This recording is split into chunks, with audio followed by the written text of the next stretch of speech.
और सीमावर्ती क्षेत्र में डेमोग्राफी के बदले हालात पर प्रधानमंत्री नरेंद्र मोदी ने 15 अगस्त को चिंता जाहिर की थी, जिसके बाद न्यूज स्टेट की टीम महाराजगंज के नेतानवा तहसील क्षेत्र के बैरिया बाजार गांव में पहुंची और ग्रामीणों से बात की। वहां जो बातें सामने आई वो चौंकाने वाली थी।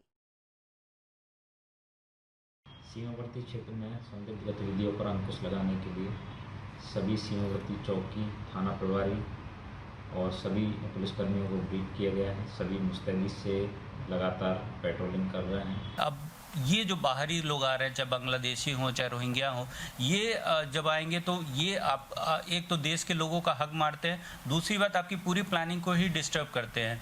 आज ये कम तादाद में है, कल को ये इनकी जब तादाद बढ़ेगी तो ये स्ट्रीट्स पे उतर जाएंगे, अपने ये राइट्स की अलग मांग करने लगेंगे।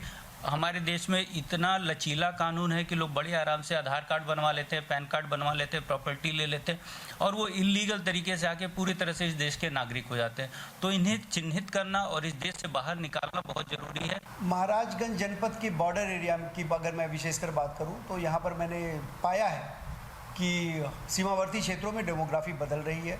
सीमावर्ती क्षेत्रों में अल्पसंख्यक समुदाय के बहुत सारे लोग आकर के बस रहे हैं। यह एक बहुत ही बहुसंख्यक समाज इसके बारे में अपनी चिंता व्यक्त किया है। मैंने भी समय समय पर अपनी चिंता व्यक्त किया है। मैंने यह पाया है कि सीमावर्ती क्षेत्रों में जिस प्रकार से डेमोग्राफी बदल रही है उससे बहुसंख्यक समाज में भी असुरक्षा की भावना उत्पन्न हो रही है।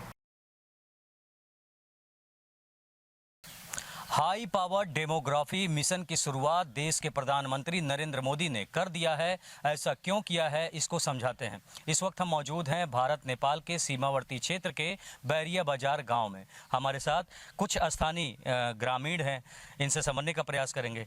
सर, आप बताइए कि इन दिनों बात करें मुस्लिम आबादी की तो पहले की अपेक्षा अब कितनी बढ़ी है? लगभग नेपाल के 15-16 घर बढ़ गए हैं। हाँ, नेपाली है, जबकि जब ये माओवादी के ज़माना में आए लोग, हाँ, या 3 साल हो या 4 साल हो, उसके बाद ही आए हैं। क्या कहेंगे आप, पहले क्या स्थिति थी, अभी क्या स्थिति है? पहले की अपेक्षा कम से कम मानकर 30% यहाँ बढ़ चुके हैं। मुसलमान की आबादी 30% बढ़ चुके हैं। तो आपके गांव में लोग आते हैं तो आप लोग पूछते नहीं हैं कहाँ से आए हो, कैसे? जैसे यहाँ के लोग, कुछ लोग ज़मीन बेच दिए, ज़मीन खरीद लिए हैं, खरीदने के बाद मकान बना लिए, और जब मकान जब खरीदने के बाद कोई ऑब्जेक्शन कैसे करवाए इसे, जब वो रजिस्ट्री हो गया है और या फर्जी और आधार कार्ड बनवा करके यहाँ के लोग, कुछ लोग अपना फर्जी बनवा करके पैसा कमाने के चक्कर में वो आधार बनवा कर रजिस्ट्री करवा लिए। अब इसको कहाँ से कोई कर पाएगा, मतलब कि आधार कार्ड कौन बनवाया, पैसे के लालच सब लोग बनवा दिए। कम से कम 30% से भी ज़्यादा लोग यहाँ पर पहले की अपेक्षा लोग यहाँ शिफ्ट हो चुके हैं। अच्छा, दोहरी नागरिकता की भी बात कही जाती है कि कुछ लोगों का आईडी जो है नेपाल में भी होता है, भारत में भी होता है। लगता है कि ऐसे लोग आपके गांव में होंगे? ऐसे लोग शायद बहुत ज़्यादा हैं। कितने होंगे? कम से कम तो मान के चलिए कि 15 से 20% तो होंगे ही, जो यहाँ का भी नागरिकता है और वहाँ का भी है। कितनी आबादी है गाँव की? यहाँ की आबादी कम से कम मान के चलिए कि 1200-1500 है। कितने लोग होंगे जो मुस्लिम होंगे? मुस्लिम मान कर चलिए कम से कम, कितने भी कम होंगे तो मान के चलिए 400 से 500। तो मुस्लिमों की आबादी इन प्रतिदिन बढ़ती जा रही है, क्या कहेंगे आप? इस पर सर यही बात है, जो उधर से आकर के नेपाल से इधर बसे हैं, लगभग मान के चलिए 20 सालों में 20% आबादी इधर बढ़ गई है। मुस्लिम लोगों का 20% लोग उधर से आकर के इधर बस चुके हैं। हिंदुस्तान को ये सोचना है कि नेपाल में बसने के लिए हम लोग को बड़ी दिक्कत है, कोई 1 इंच ज़मीन नहीं पा सकता है, और हिंदुस्तान में आकर के सब अपना आधार कार्ड फर्जी बना करके अपना ज़मीन खरीद करके लोग अपना काम कर रहे हैं यहाँ पर। जी सर, हम ये कहना चाहते हैं कि नेपाल से जितने भी लोग अवैध तरीके से हमारे यहाँ आकर के बसे हुए हैं, इन पर कड़ी कार्रवाई होनी चाहिए। जिस तरह से माननीय प्रधानमंत्री श्री नरेंद्र मोदी जी ने कहा है, उस पर अमल करते हुए अधिकारियों का भी इस पर जो है बहुत ज़्यादा से कार्य होना चाहिए। और यही नहीं, जहाँ भी नेपाल सीमावर्ती क्षेत्र में नेपाल से आकर के बसे हुए हैं, इनको यहाँ से उखाड़ फेंकने का कार्य किया जाना चाहिए।